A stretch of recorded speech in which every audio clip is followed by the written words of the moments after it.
अस्सलाम वालेकुम। आज की हमारी वीडियो का टॉपिक होगा residence permit. Residence permit actually है क्या, क्यों इसकी ज़रूरत है, किस किस कंट्री के लिए रेजिडेंस परमिट देना ज़रूरी है और इसकी वर्थ क्या है वीज़ा प्रोसीडिंग्स के लिए, कौन कौन से डॉक्यूमेंट्स रेजिडेंस परमिट के लिए ज़रूरी हैं, इसको फिल कैसे करते हैं। इसमें हम जितनी भी कंट्रीज़ डील कर रहे हैं, जिन जिन कंट्रीज़ में रेजिडेंस परमिट जमा कराया जाता है उसके बारे में बात करेंगे। हर कंट्री के रेजिडेंस परमिट की रिक्वायरमेंट्स यहाँ पे डिस्कस करूंगी। पूरी वीडियो देखिएगा। चलते हैं वीडियो की तरफ।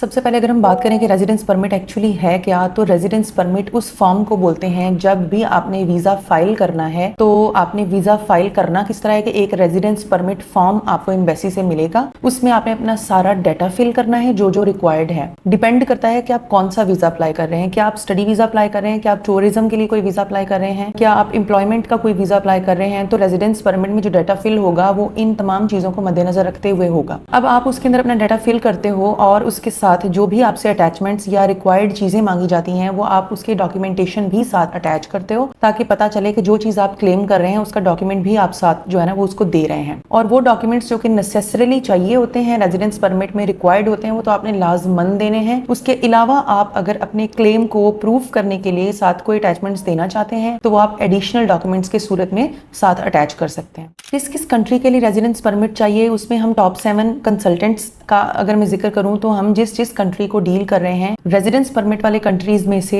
स्वीडन है। रेजिडेंस परमिट आपने लिथुआनिया में जमा कराना होता है थ्रू माइग्रेस। रेजिडेंस परमिट आपका फिनलैंड में जो है वो सबमिट होता है। रेजिडेंस परमिट आपका लटविया के लिए सबमिट होता है। रेजिडेंस परमिट फॉर्म आपका स्लोवेकिया के लिए सबमिट होता है, एस्टोनिया के लिए सबमिट होता है। अब हम 1 बाय 1 इन कंट्रीज को डिस्कस कर लेते हैं और इनके रेजिडेंस परमिट को भी डिस्कस कर लेते हैं। सबसे पहले अगर हम देखें लिथुआनिया, तो लिथुआनिया के लिए जैसे ही आपको एडमिशन मिलता है यूनिवर्सिटी से, एडमिशन मिलने के बाद आपने अपनी ट्यूशन फी जो है वो जमा करानी होती है और उसके बाद लिथुआनिया से आपको यूनिवर्सिटी की तरफ से फाइनल एक्सेप्टेंस लेटर और मीडिएशन नंबर जो है ना वो मिलता है। अब उसके बाद आपने अपना रेजिडेंस परमिट यानी अपने माइग्रेस के थ्रू आपने रेजिडेंस परमिट फॉर्म फिल करके वहां भेजना होता है, जो कि आपको 3-4 दिन में अप्रूव होके वापस रिस्पॉन्स मिलता है। और उसके बाद आपने अपने डॉक्यूमेंट्स लेकर थर्ड कंट्री जो भी आपने चूज किया है बायोमेट्रिक्स के लिए वहां पहुंचना होता है और रेजिडेंस परमिट में जो जो आपने चीजें अटैच की हैं सारी वो साथ लेके जानी होती हैं। रिक्वायरमेंट ये है कि आपको रेजिडेंस परमिट फॉर्म फिल करने के लिए आपने अपना डाटा जो है वो बहुत ही ध्यान से, कोई किसी किस्म की मिस्टेक उसमें ना हो, ना डेट्स में कोई फर्क आए, आपकी डिग्री की एंडिंग स्टार्टिंग डेट, ना आपके पासपोर्ट की डेट्स में कोई फर्क आए, ना ही आप जिस यूनिवर्सिटी में अप्लाई कर रहे हैं, जिस डिग्री में अप्लाई कर रहे हैं, यानी डाटा में किसी किस्म की तब्दीली के या किसी किस्म की मिस एंट्री के या किसी किस्म की फॉल्स इंफॉर्मेशन के चांसेस बिल्कुल नहीं होने चाहिए। इस चीज को आपने बहुत ही ध्यान से अपने डॉक्यूमेंट्स के साथ मैच कर करके हर चीज को फिल करना है। कैपिटल स्मॉल लेटर्स का ख्याल रखना है, पाकिस्तान की जगह पे PAK अकेला यूज नहीं करना,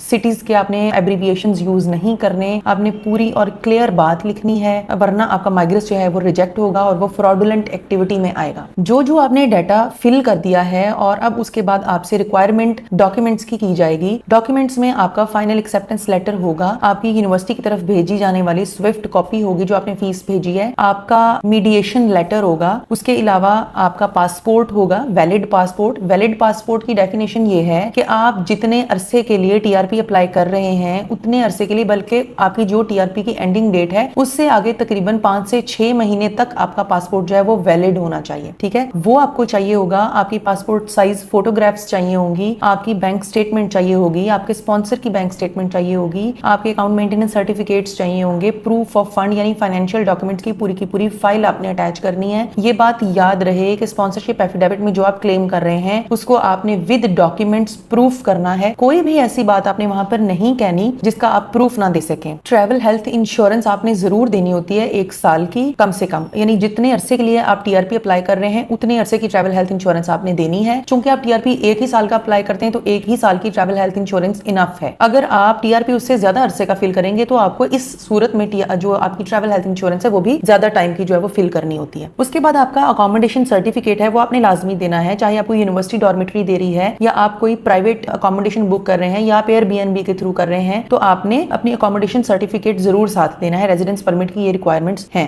बैंक स्टेटमेंट आपको 6 मंथ्स ओल्ड चाहिए, ठीक है। आज से पहले के जो रूल्स थे 3 महीनों वाली, 2 महीनों वाली, 15 दिन वाली, वो सब कैंसिल हैं। सिर्फ और सिर्फ 6 मंथ्स ओल्ड, आपको कम से कम 6 मंथ्स ओल्ड बैंक स्टेटमेंट देनी है। जब आप अपना केस लिथवाने के लिए स्टार्ट करें, इस बात को अपने जहन में रखना है कि आपके पास बैंक अकाउंट कम से कम 6 मंथ्स ओल्ड होना जरूरी है। ये थी जी लिथुआनिया के रेजिडेंस परमिट की स्टोरी। अब आप अपना रेजिडेंस परमिट जमा करा देते हैं माइग्रेस के थ्रू। माइग्रेस आपके रेजिडेंस परमिट को अप्रूव करता है, आपको ओके करता है। फिर आप अपॉइंटमेंट बुक करते हैं उस कंट्री की जहां आपने जाना होता है और वहां पे जाके आपने अपने बायोमेट्रिक्स क्लियर करने हैं और फिर उसके बाद आपका ऑनलाइन इंटरव्यू होता है एम्बेसी का और फिर उसके बाद आपका डिसीजन बन के आता है। अब हम बात करेंगे सेकंड कंट्री लैटविया, जिसको हम डील करते हैं। लैटविया के लिए रेजिडेंस परमिट आपने ऑब्वियसली तब फिल करना है जब आपकी यूनिवर्सिटी की तरफ से एक्सेप्टेंस आ गई है, आपने फीस जमा करा दी है, आपके पास फाइनल एक्सेप्टेंस लेटर भी आ गया है और आपके पास इन्विटेशन लेटर भी आ गया है यूनिवर्सिटी की तरफ से। और उसके बाद आपने अपनी अपॉइंटमेंट भी बुक करवा ली है। अपॉइंटमेंट आपने डायरेक्ट लैटवियन एम्बेसी यूएई से बुक करवानी होती है, ठीक है। डायरेक्ट आपने ईमेल करके उनको फिर इन्फॉर्म करना है कि हमारी अपॉइंटमेंट बुक हो गई है और हमारा यूएई का वीजा भी लग गया है और हम फलां डेट को आपके पास पहुंचने वाले हैं। तब आपने अपना रेजिडेंस परमिट फिल करके लैटवियन एम्बेसी यूएई में भेजना होता है। अब वहां पर जो रेजिडेंस परमिट चाहिए उसके लिए आपको जो जो चीजें चाहिए होंगी, डाटा आपने बिल्कुल उसी तरह एहतियात से फिल करना है जिस तरह मैंने आपको लिथुआनिया का बताया है। और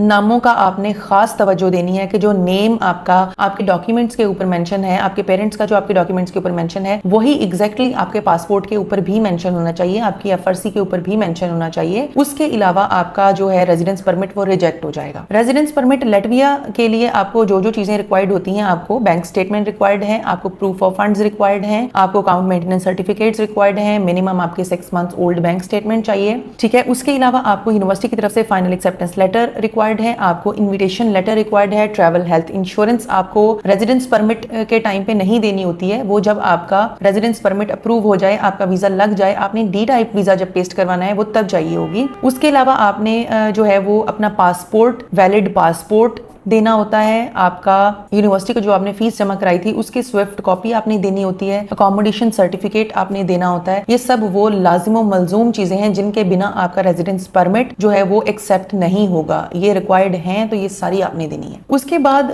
रेजिडेंस परमिट आपका इवेल्युएट होगा, आपकी इंटरव्यू होगा, आप एम्बेसी में जाएंगे, यूएई की एम्बेसी में पहुंचेंगे, वहां पे जाके आपका लाइव इंटरव्यू होगा, आपके डॉक्यूमेंट्स भी स्कैन किए जाएंगे, आपसे एम्बेसी की फी भी वहां पे ली जाएगी और फिर आपके पास ऑप्शन होती है 2-3 ऑप्शंस कि आप अपना डिसीजन कब तक लेना चाहते हैं। क्या आप अपना नॉर्मल डिसीजन 30 to 40 डेज वाला लेना चाहते हैं, आप 5 दिन वाला डिसीजन लेना चाहते हैं, आप 15 दिन वाला डिसीजन लेना चाहते हैं। तो फिर आप जिस हिसाब से आपने अपना डिसीजन फाइल किया होता है आपको आपका डिसीजन मिलता है थ्रू ईमेल और उसके बाद फिर आपने जो है वो डी टाइप वीजा अपने पासपोर्ट के ऊपर पेस्ट करवाना होता है। फिर आप अप्लाई करते हैं डी टाइप वीजा, अपना पासपोर्ट जमा कराते हैं, फिर उसके ऊपर वीजा पेस्ट होकर आता है। ट्रैवल हेल्थ इंश्योरेंस भी आपने तब देनी होती है और फिर आपका जो है ना वो आपका वीजा आपके पासपोर्ट के ऊपर पेस्ट होकर आता है। अब हम बात करते हैं फिनलैंड की। तो फिनलैंड में क्या होता है कि फिनलैंड के लिए आपने अपनी यूनिवर्सिटी का एडमिशन हासिल कर लिया है, आपने यूनिवर्सिटी को ट्यूशन फी पे कर दी है। ट्यूशन फी पे करने के बाद आपके पास फाइनल एक्सेप्टेंस लेटर आ जाता है, वो आपने लेना है और आपने अपनी अपॉइंटमेंट बुक करवानी है। आपने अपनी अपॉइंटमेंट जैसे ही आपका एडमिशन आ गया है, कंफर्म हो गया, एडमिशन अभी नहीं भी कंफर्म हुआ तो पाकिस्तानी सिचुएशन के हिसाब से बता रही हूँ, अगर आपको लग रहा है कि आपका एडमिशन हो जाएगा, जाहिर सी बात है आपका इंटरव्यू हुआ होता है, आपके डॉक्यूमेंट्स होते हैं, अगर आपकी अच्छी प्रोफाइल है तो आप अप्लाई करने के बाद अपनी अपॉइंटमेंट जो है उसकी वेटिंग लिस्ट में आप खुद को रजिस्टर करवा दें, ठीक है। आज से पहले तक या कुछ दिन से पहले तक तो आप सिर्फ और सिर्फ यूएई की जो एम्बेसी थी, यानी जो अबू धाबी में मौजूद फिनलैंड की एम्बेसी थी, आप उसके लिए अपने आप को वेटिंग लिस्ट में रजिस्टर करवाते थे। लेकिन अब आपने दोहा में मौजूद, क्योंकि पाकिस्तानी स्टूडेंट्स को इश्यूज होते हैं वहां से वीजा लेने के लिए, तो अभी आपने दोहा में मौजूद जो फिनलैंड की एम्बेसी है वहां पर अपने आप को रजिस्टर करवाना है, वेटिंग लिस्ट में डालना है, ठीक है। आपकी अपॉइंटमेंट बुक हो जाएगी। अब अपॉइंटमेंट वाली डेट पे पहुंचने से पहले पहले आपने अपना रेजिडेंस परमिट फिल करके फिनिश एम्बेसी में जो है वो सबमिट करवाना होता है। अब रेजिडेंस परमिट फिल करने के लिए आपको कौन कौन से डॉक्यूमेंट्स चाहिए? रेजिडेंस परमिट फिल करने के लिए मैं आपको मेन एप्लीकेंट के और उन लोगों के भी बता रही हूँ जो विद फैमिलीज जा रहे हैं, क्योंकि हमारे पास ज्यादातर फिनलैंड जाने वाले स्टूडेंट्स वही आते हैं जो कपल या पूरी पूरी फैमिली शिफ्ट होना चाहते हैं, ठीक है। तो मैं कम्युलेटिव उन्हीं के डॉक्यूमेंट्स आपको रेजिडेंस परमिट के लिए बता देती हूँ। मेन एप्लीकेंट को जो डॉक्यूमेंट्स रेजिडेंस परमिट के लिए चाहिए होंगे उनमें सबसे पहले उसका फाइनल एक्सेप्टेंस लेटर है जो यूनिवर्सिटी की तरफ से आया है, स्विफ्ट कॉपी है उस फीस की थी जो उसने यूनिवर्सिटी में जमा कराई थी, उसका अकोमोडेशन सर्टिफिकेट है, ठीक है, उसका ट्रेवल हेल्थ इंश्योरेंस है जो कि 40,000 यूरोस को कवर कर रहा हो, वो आपका चाहिए होगा। अगर हम बात करें स्पाउस केस की, तो स्पाउस का जो रेजिडेंस परमिट होता है उसके लिए जो जो डॉक्यूमेंट्स आपको चाहिए उनमें सबसे पहले आपका MRC होगा, जिसमें मैरिज रजिस्ट्रेशन सर्टिफिकेट, जिसमें ये डिक्लेयर होगा कि वाकयातन ही ये बंदा या बंदी मेन एप्लीकेंट का स्पाउस है। उसके बाद आपका फैमिली रजिस्ट्रेशन सर्टिफिकेट होगा। उसके बाद उनको भी बैंक स्टेटमेंट चाहिए, प्रूफ ऑफ फंड्स सारे चाहिए जिस तरह के मेन एप्लीकेंट को चाहिए थे। उनकी भी ट्रैवल हेल्थ इंश्योरेंस चाहिए होगी, उनको भी अकोमोडेशन सर्टिफिकेट साथ चाहिए होगा, पासपोर्ट वैलिड उनका भी चाहिए, व्हाइट बैकग्राउंड वाले फोटोग्राफ्स उनके भी चाहिए। बच्चों के अगर हम देखते हैं तो बच्चों का सबसे पहले जो चीज चाहिए वो है बर्थ सर्टिफिकेट। बर्थ सर्टिफिकेट में ये चीज क्लियर हो जाएगी कि स्पाउस और मेन एप्लीकेंट जिन दोनों का ऑलरेडी अप्लाई हुआ है वही इस बच्चे के पेरेंट्स हैं। उसके अलावा आप जब एम्बेसी में जाओगे बायोमेट्रिक्स के लिए और इंटरव्यू के लिए, उस वक्त भी DNA टेस्ट होगा बाकायदा, ठीक है। पेरेंट का चाहे वो मेल है चाहे वो फीमेल है, दोनों का ब्लड सैंपल लिया जाएगा और बच्चे का भी ब्लड सैंपल लिया जाएगा और DNA टेस्ट होगा, जिससे ये कंफर्मेशन होगी कि जो इन्होंने डिक्लेयर किया है वो ट्रू है और राइट है। बच्चे की भी बैंक स्टेटमेंट चाहिए। बच्चे का ये होगा कि बैंक स्टेटमेंट चाहे आप मदर के अकाउंट में शो करवा दें मेन एप्लीकेंट जो होगी, या फिर आप फादर के अकाउंट में शो करवा दें। इससे कोई फर्क नहीं पड़ता कि मेन एप्लीकेंट कौन है, मदर है या फादर है, आप दोनों में से किसी के भी अकाउंट में मेन एप्लीकेंट और स्पाउस दोनों के किसी भी अकाउंट में आप बच्चे की जो है वो स्टेटमेंट शो करवा सकते हैं। उसके अलावा बच्चों को भी ट्रैवल हेल्थ इंश्योरेंस चाहिए होती है, बच्चों का भी वैलिड पासपोर्ट चाहिए होगा और बच्चों के लिए भी अकोमोडेशन सर्टिफिकेट्स चाहिए होंगे। अब ये हो गई चीजें जो रेजिडेंस परमिट फिल करके वहां जमा करानी है। उसके बाद उसी रेजिडेंस परमिट की बेस पे एम्बेसी में जाना है, वहां पर बायोमेट्रिक्स होने हैं, वहां पर आपका इंटरव्यू होना है, आपसे बाकायदा सारी चीजें पूछी जाएंगी, जो जो आपने कही हुई हैं उसके अकॉर्डिंग ही आपने इंटरव्यू में भी बताना है, और जो जो डॉक्यूमेंट्स आपने सबमिट करवाए हैं उन्हीं डॉक्यूमेंट्स पर ही आपने जो है वो ध्यान देना है और उन्हीं डॉक्यूमेंट्स के अकॉर्डिंग ही आपने अपने इंटरव्यू में आंसर्स देने हैं। फिर जब डिसीजन बनता है, तो डिसीजन जब होता है तो आपको रेजिडेंस परमिट जो है वो फिर सेंड कर दिया जाता है। चाहे आप अपने कंट्री में डायरेक्ट मंगवा लें, आपको ऑप्शंस दी जाती हैं कि आप उसे कहां पर रिसीव करना चाहते हो, क्या आप उसी एम्बेसी में रिसीव करेंगे या आप अपना एड्रेस उसी कंट्री का देंगे जहां पर आप इंटरव्यू देने गए थे, या आप जिस कंट्री के रिहायशी हैं वहां का कोई एड्रेस देंगे। आपके पास ऑप्शंस होती हैं, आप कोई भी चूज कर सकते हैं। अब हम बात करते हैं स्लोवेकिया की। स्लोवेकिया भी एक बहुत ही अच्छी गोल्डन अपॉर्चुनिटी है आपके लिए, ये बात याद रखिए। स्लोवेकिया में भी आप अपने स्पाउस को बुला सकते हैं, फैमिलीज को साथ ले जा सकते हैं, बच्चों को भी बुला सकते हैं वहां पे। स्लोवेकिया का एडमिशन लेने के बाद आपने वहां की रजिस्ट्रेशन करवाने के बाद आपने फाइनल एक्सेप्टेंस लेटर लेना है और अपनी अपॉइंटमेंट आपने बुक करवानी है BLS सिस्टम से। BLS आपने चूज करना है आजरबाईजान का,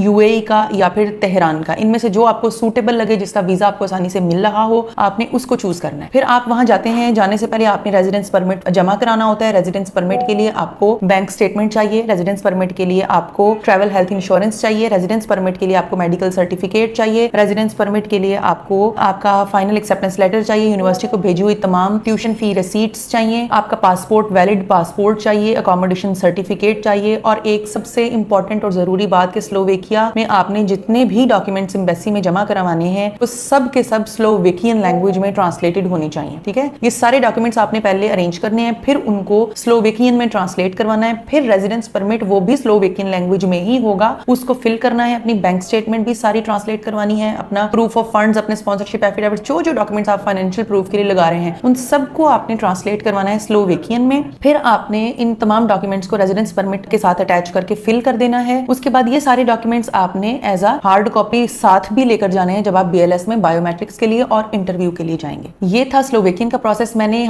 उन तमाम कंट्रीज की डिस्कशन यहाँ पे कर ली है रेजिडेंस परमिट की, जिनको हम डील कर रहे हैं। उसके अलावा हम जितने भी कंट्रीज को डील करते हैं उनका किसी का वीजा फॉर्म है, किसी का ऑनलाइन वीजा फॉर्म है, किसी का अपने फिजिकल वीजा फॉर्म फिल करके लेके जाना है, वो मैं आपको नेक्स्ट वीडियो में उन सब के बारे में बता दूंगी। Thank you.